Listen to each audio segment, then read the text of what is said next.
this rock is 1¼ inches by 1¼ inches, and to me it looks like a parrot. It's actually a really, really beautiful piece. They made the white in there glow, right? They knew where the different colors were, and they were able to bring them out to make that look like a parrot. But even more,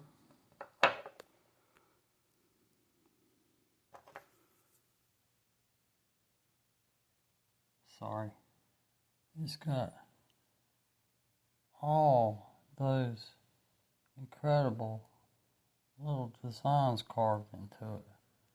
You see all that?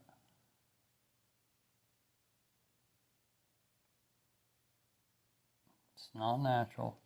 Even in this this darker color down there, there's carvings in it. I know it is. I can see it. I'm gonna have to have a better camera to show it to y'all.